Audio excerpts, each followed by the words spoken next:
Salut tout le monde! Avant toute chose, j'aimerais remercier Philips d'être le sponsor de cette petite vidéo. Et oui, ils ont sorti une nouvelle gamme de lampes d'atelier. Vous en verrez plus tout au cours de la vidéo. Sur ce, bon visionnage. Bonjour! Bonjour Teddy! Bonjour. Comment vas-tu Teddy? Plutôt bien. C'est vrai, ça va bien? Ouais, franchement, Bon, nickel. alors aujourd'hui on se retrouve pour l'épisode 3, qui n'est pas vraiment l'épisode 3 de la 206W. Pourquoi? Parce qu'aujourd'hui il n'y aura pas de gain de performance, il n'y aura pas de mesure de performance, il y aura seulement un petit mano. Exactement, un petit manomètre de pression turbo. Et surtout ce qui est bien, c'est qu'on peut faire cette manipulation sur n'importe quelle voiture. Bon alors Teddy, à quoi ça sert un manomètre de pression turbo? À mesurer la pression turbo, du coup. Ouais, bah finalement, Voilà, ouais, tout simplement, ouais, c'est vrai. Voilà. Bon, merci, au revoir. Et ben à la prochaine. On s'en va. Non, bah voilà, sans rire, donc en gros, comment est-ce que ça marche, un manomètre de pression turbo? Est-ce que ça marche en Wi-Fi? Pas du tout, il faut bien qu'il récupère une information quelque part, et l'information, nous en l'occurrence, on va la récupérer sur la pipe d'admission. C'est là où, globalement, la pression va être la plus précise, puisque c'est vraiment la pression qui rentre dans le moteur. On est sûr qu'il n'y a pas de déperdition. Après, la pression, normalement, elle est la même partout dans le circuit. Oui, s'il n'y a pas de fuite, etc. Voilà. Teddy, tu nous fais une petite présentation du matos qu'on a acheté? C'est tuning, hein. Ça y va, hein. Donc c'est un joli manomètre, c'est un 3 bars. Donc d'origine, cette voiture-là, avec ce turbo-là, vraiment d'origine, on est à 0,9 bar. Bon, alors, ce manomètre-là, il est disponible sur notre site préféré, AliExpress, parce que c'est pas cher et il n'y a pas forcément d'autres raisons. Donc là, on a un petit capteur qui se met sur le circuit de suralimentation et qui va mesurer en gros la pression turbo, qui va le renvoyer par le biais de ce faisceau au mano, et lui, le mano va nous afficher la pression turbo. Évidemment, le mano, pour qu'il fonctionne, il faut l'alimenter. Donc là, il y a un petit câble à relier au plus 12, à la masse, voilà. Et après, ben voilà, il y a un peu de câblage, les durites, il y a de la visserie là pour monter, si on veut le monter en fixe sur le tableau de bord collé là, avec le support qui est là, voilà. Hop, collé sur le tableau de bord comme ça. Sauf que voilà, nous, on va pas le coller sur le tableau de bord parce que perso, j'aime pas du tout. Je trouve que ça fait vraiment rajouter et poser là. Sur une voiture de piste et tout, ça peut être cool, mais là, vu que c'est quand même un break familial, on va faire un truc un peu plus cool. On va l'intégrer là-dedans. Donc globalement, ça, c'est les aérations, vous l'avez reconnu, les aérations de clim, de chauffage, etc. On va virer ce petit bidule là, faire un joli trou au Dremel et incruster ça là-dedans. Je pense que ça peut rendre vraiment super bien. Et ça, du coup, c'est les raccords qu'on va mettre sur notre pipe d'admission une fois qu'on l'aura percé, taraudé. Il y en a besoin de qu'un. Il n'en faut qu'un seul, il n'y en a pas 40, mais il y a plusieurs tailles, au moins on est sûr de tout avoir. Voilà, globalement, ce dont vous avez besoin. Globalement, là, il y en a pour combien d'argent? Le mano, il est, je crois, 25, un truc comme ça. Ok. Parce que j'ai pris un bon mano, j'ai pas pris l'entrée de gamme en mode mécanique. Là, c'est un mano digital, c'est Ouais, pas un c'est ça. mécanique. Et ils sont plus précis ceux-là, et le raccord, je sais pas, ça va coûter 50 centimes, un truc comme ça. Parce qu'en fait, sur les manomètres mécaniques, entre guillemets, il n'y a pas de capteur, c'est directement un T qui est pris sur une durite d'origine et ça donne la pression directement au mano. Comme un mano pour gonfler les pneus. Sauf que là, c'est beaucoup plus précis vu que c'est électronique via un capteur. La première étape, c'est quoi? Ça peut être Bon. n'importe quoi en fait. Oui, en soi, ça peut être n'importe quoi, mais on va commencer déjà par l'intégrer proprement et puis de faire le câblage après électrique, au moins pour qu'il s'allume déjà, ça good, serait déjà pas trop mal. Ok, good. Timelapse, on va charcuter ce machin. Bah, on a terminé l'ajustement. Il est juste posé sur l'encadrement. On va passer à la partie câblage pour l'alimenter, pour qu'il soit alimenté et que ça s'allume, que ça fonctionne. Là, il y a 4 fils, le blanc, le noir, le rouge et le jaune, normal. Que le rouge, c'est le plus 12 batterie. Le blanc, c'est le plus 12 après contact. Le jaune, c'est le plus 12 lampe, ce qui permet d'avoir un rétroéclairage qui varie en fonction de si on allume les phares ou pas. Et le noir, bah, c'est la masse. Donc là, j'ai pris mon petit multimètre, donc je l'ai mis sur volt comme en volt continu, parce qu'on est en volt continu, en 20 volts parce que on ne dépassera pas 20 volts de toute manière. On va chercher une masse, un plus 12 permanent, donc c'est-à-dire que même quand il n'y a pas le contact, en gros le plus 12 il reste. On va chercher un plus 12 après contact, donc c'est-à-dire le plus 12 après contact, c'est quand on met, hop, voilà qu'on a le contact. Même sur le premier écran, normalement ça fonctionne. Plus 12 en fait qui permet que quand on allume les phares, l'intensité elle baisse. Donc ça c'est le plus 12 lampe. Hop, on voit bien que voilà. Donc là, de toute façon, on sait que la masse, elle sera toujours ici. Et là, on va chercher déjà un plus 12 permanent. Si je dis pas de bêtises, c'est soit lui, soit l'autre normalement. Ouais, c'est lui, le gris pas beau. Donc ça, c'est le plus 12 permanent. On va vérifier, mais normalement, de toute façon, il va pas changer, lui, ça sera... Donc là, on doit avoir un plus 12 après contact qui est ici, si je dis pas de bêtises. Voilà. Je sais pas si on va beaucoup m'entendre, je vais faire comme ça.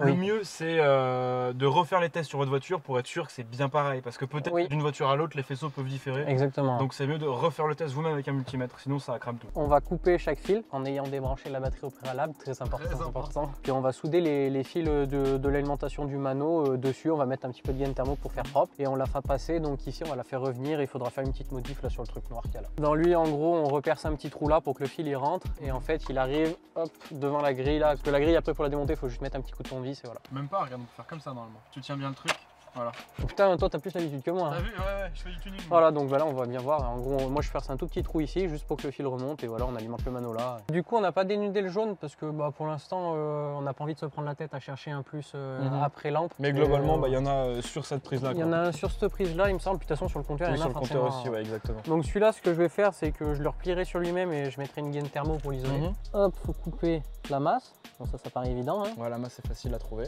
Bon, je le coupe peu importe, hein, on s'en fout pour l'instant. On a dit qu'il fallait couper le plus après contact, donc celui-là. Et le permanent, c'est le gris.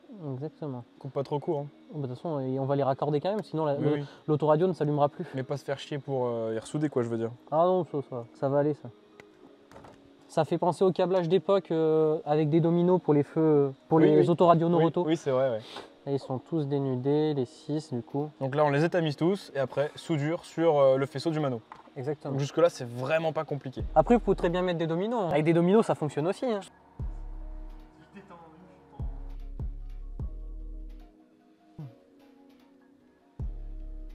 Voilà.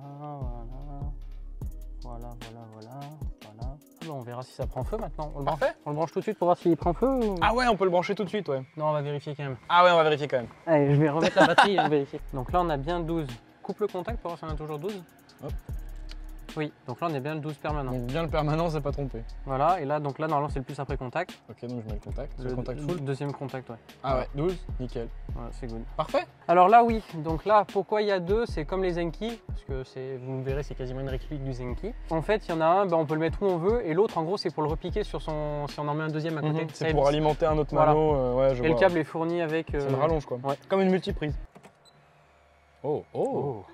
Oh, c'est joli. Oh, il vibre, il a vibré. Oh. Bon, bah là, c'est normal, il n'y a pas de son, donc il y a ouais, bien sûr. On peut essayer de souffler dedans comme la dernière fois. Non, ça va, je te crois. On peut et puis du coup, c'est même un RGB, on peut le changer de couleur et tout avec les boutons qu'il y a derrière. On a fait des trucs jolis. Hein. Wow. Faut lire la notice. Wow. Et voilà. Nickel. Maintenant, il faut qu'on tire le fil donc, qui va servir au capteur. Jusqu'à l'habitacle, parce que vu que c'est un mano électronique, il faut retirer le fil, donc il faudra le passer par le Pascal. Donc on va faire ça. Nickel. Bon, on va maintenant s'occuper de la partie faisceau qui est entre la partie moteur et la partie habitacle, tout simplement entre la sonde de pression turbo qui est juste là. Donc voilà, tac, tac. Cette prise là se branche dedans et cette prise là, la prise bleue, se branche derrière le manomètre. Donc pour ce faire, il faut passer de l'autre côté de la cloison, de l'autre côté du tablier. Pour ce faire, on va utiliser une petite lampe. D'ailleurs, un grand merci à Philips de sponsoriser cette vidéo là avec leur nouvelle gamme Experience 6000, chargeur sans fil, incroyable. Pardon. J'étais dans sa tête. C'est parti, on a 500 lumens. Je pense qu'on va y voir clair. Donc dans l'idée, il faut y faire passer... On peut le faire passer là. Ici, normalement, là, il y a un petit passe-câble à côté du Master Vac. Ok. Je sais pas où il est, si on l'a ici sur cette voiture. Ah oui, je le vois là. Parfait. On le voit je sais bien. pas si vous le voyez en vidéo. Pour vous le pointer un petit peu mieux sur la vidéo, j'ai autre chose pour vous. La Experience 6000 Pocket. Regardez bien. C'est terrible. Il y a un petit faisceau comme ça qu'on peut diriger. Et là, hop, regardez. Et grâce au petit faisceau, on peut voir que c'est juste ici, au bout du faisceau. Bon, là j'ai suggéré à Teddy de prendre un tournevis pour pouvoir percer le petit capuchon en caoutchouc. Et bah, c'est Teddy quoi. Je sais pas, je ferai un tournevis. Il a dit qu'on coupait au tournevis. Moi je vais essayer d'y couper au tournevis. Bien sûr, tu peux, oui. Ça n'a pas bien marché. Non, ça ne marche pas bien. Voilà, comme ça alors. C'est juste à côté l'hôpital. Pourquoi t'as pas pris un tournevis pointu? Un tournevis plat? Et on voit bien que ça se dilate, tu vois. Regarde. Qu'est-ce que tu... Qu'est-ce que c'est ça? Qu'est-ce que... On s'en fout. Oui, c'est bon, Teddy, allez, on a compris. Oh là, je l'ai tellement dilaté, il s'est déformé. Regarde, il a le trou du cœur. Regarde. Bon, là j'ai été obligé de les brider parce qu'ils ont fait trop de blagues à propos de trous et de trucs qui rentrent dans des trous. Du coup... Ok, bon alors maintenant que le petit capuchon est percé, d'ailleurs très bien percé, bravo Teddy. Passer de l'autre côté de l'habitacle, du côté du pédalier, c'est ça? Oui, c'est ça. Le passe-câble, en gros, il passe juste à côté de la pédale accélérateur. Il faut juste la démonter, ces deux petites vis, hop, on sort la pédale et on voit le câble. On n'est pas obligé, mais c'est 10 fois plus simple de le faire et ça prend 2 minutes à démonter la pédale. Ok, cool. Hop. Ouais, ça passe nickel. Voilà, et après, il faut aller le récupérer de l'autre côté. Vas-y, je vais y récupérer. Bah, je pense ça, c'est trop pratique. Ouais, c'est bon, je l'ai. Mais en fait, j'arrivais pas à tenir la caméra. C'est compliqué, il faut tout tenir en même temps, c'était compliqué. Ok, donc là, il reste plus qu'à tirer le petit faisceau que moi j'ai commencé à tirer. Ah bah il est là. Ouais. Attends, je vais le mettre là-bas. Putain, mais c'est tout trempé, gros, là. Trempé? À mon avis, ah putain, il doit y avoir une fuite, à mon avis, là. Ah oui, ouais, c'est ça, ouais, c'est le radiateur de chauffage qui doit fuir. Philips, ils nous ont envoyé une lampe UV. Putain, je suis trempé. C'est la Experience 6000 UV. Donc elle, en plus d'avoir une lumière, tu sais, super pour les carrossiers, une très bonne restitution des couleurs ici. Genre comme ça permet de bien voir les défauts de la carrosserie et tout. Oui, j'arrive, attends, d'abord les défauts de la carrosserie. Non mais ouais, alors ça, c'est du gris, c'est pas forcément bien, tu vois, mais genre, j'ai remarqué par exemple sur celle-là, si on fait ça avec, on peut voir les traces de ponçage. Alors, voilà. Là, on voit même les traces de ponçage. Et du coup, cette lampe-là, elle a une super restitution des couleurs. Tu sais, pour ceux qui font des retouches carrosserie, voir les différences de teinte, ce genre de truc, c'est top. Et en plus de ça, elle a un mode UV juste là. Alors, il faut appuyer 3 secondes. Et là, on a le mode UV. Tiens. Et attends, je vais éteindre les lampes. On voit bien la tache de bah liquide. là, oui, ça y est. On la voit très bien, la tache de liquide qui coule jusqu'à là et voilà. Ah bah ouais, c'est ça. Donc c'est bien le radiateur de chauffage qui fuit, donc il faudra faire ça. Bon bah du coup voilà. Ah oui, et puis du coup je voulais essayer aussi du coup la lampe tant que je l'ai dans les mains. Là il y a du liquide de clim qui est tombé.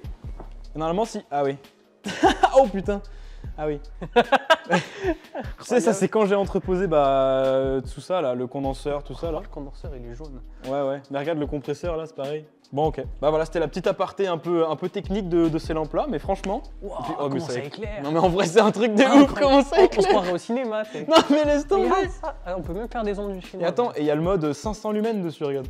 Non mais c'est un truc de ouf. Ah oui, et puis celle-là, elle a même l'écran avec le pourcentage de batterie, t'as vu? Bref, retour à nos moutons. Choupapi. Et donc là, on va le passer par ici, là, pour qu'il ressorte ici. Et après, ben, pareil, comme le câble de plus qu'on va passer là, puis ça sera câblé. Voilà, qui passe juste d'ailleurs, c'était vraiment du pifomètre. Et... En ce qui concerne le raccord sur la pipe d'admission, c'est très simple. On a décidé de réutiliser les plaques qu'on avait déjà installées dans la vidéo précédente, tout simplement les plaques de condamnation de vanne EGR. Un perçage au bon diamètre et le taraudage au bon pas, on peut ensuite visser notre raccord en prenant soin de mettre un tout petit peu de frein filet. On raccorde la durite sur ce raccord-là, puis sur le capteur, et c'est terminé. Bon, alors vous l'avez vu, on a bien avancé. Teddy a un petit peu bossé sur le cable management en mettant 2-3 résans par-ci par-là pour faire tenir ce nouveau faisceau-là qui passe ici maintenant. Donc là, qu'est-ce qu'il reste à faire? Remonter ça. Voilà, remonter ça. Puis ensuite, on mettra le mado, on connectera, puis on ira essayer. Il y a la grille là, le mano il est là. Donc là, déjà, il faut repasser les câbles. Il faut passer les deux fils là-dedans. Il manque un peu de marge. Ok. Voilà, et là maintenant il faut quand même brancher l'autoradio parce que bon, c'est une voiture à vocation daily quand même. Pas spécialement. On refourre tout ça derrière. Il faut brancher des petits connecteurs dans le trou. Le bleu dans le bleu et le blanc dans le blanc. Ah. Oh, c'est stylé. Attends, je l'essuie quand même parce que bon, la grille est dégueulasse mais le mano est propre. Waouh, la classe. Bon là il est en mode démo donc il défile un peu toutes les couleurs. Bon bah voilà, au final c'était pas très compliqué, on range un petit peu et on va faire un petit tour. Allez, c'est parti. Pouette. En vrai c'est quand même super stylé. Oh Ted, Ouais. elle est où la lampe UV? Je voulais voir un truc. Elle est pas là. Oh, mais je sais. Grâce à cette fonctionnalité de Zapette, on ne perd plus jamais sa lampe d'atelier. Effectivement, oui. Tu sais comment ça marche? Non. Par exemple, la lampe UV elle est vendue avec une petite Zapette comme ça, mais tu peux en rajouter en kit. Et si tu la perds, tu appuies sur le bouton. Et normalement, elle doit sonner et s'allumer quelque part. Elle est en train de m'éclairer la gueule là-bas. On la voit. Okay. Bon, bah, on a retrouvé la petite lampe. Donc ça, c'est vraiment terrible. Donc encore une fois, un grand merci à Philips pour ce petit matos-là. Et si ça vous intéresse, il y a un petit code promo PDLV. Et les liens sont dans la description, c'est disponible sur Oscaro. Bon, ça y est, on est en route, Teddy. Voilà le mano. Oh, ah, c'est pas facile parce que ça bouge beaucoup, mais il y a trop de chevaux. Là, on a 0,5. Là, on baisse. Ouais, il prend quasiment un bar. Un peu plus d'un bar, ouais. Voilà, la petite aiguille qui bouge, c'est sympa. Hein. C'est bien parce que maintenant, pour la suite des événements, on pourra un petit peu surveiller la pression que prend le turbo. Donc ça, c'est vraiment très cool. Ouais, c'est super intéressant. Ouais, c'est ça, un bar. Un peu plus en pic, t'as vu? Bon, on se retrouve au chaud dans le garage. Et bah les copains, ça y est, c'est enfin terminé, ça fonctionne. Bon, le test n'a pas duré super longtemps, mais je pense que dans le futur, vous aurez bien le temps de voir le manoëtte fonctionner correctement. Bon, bah finalement, ça s'est très bien passé. Oui, très rapidement. C'était très facile à faire. Moins de 2 heures pour faire tout en comptant la vidéo. Oui, en filmant surtout. Donc ça veut dire que ça peut être fait assez rapidement. Sur ce les copains, j'espère que cette petite vidéo / tutoriel vous a plu. Si c'est le cas, comme toujours, n'hésitez surtout pas à vous abonner, à mettre un petit pouce en l'air, un petit commentaire. Et puis moi j'ai envie de lâcher ma petite larmichette parce que je crois que c'est un petit peu la dernière vidéo qu'on va tourner dans ce garage là. pour des bonnes raisons. Vous le verrez très prochainement. Donc moi je vous fais des très gros bisous, soyez prudents sur la route, bye bye.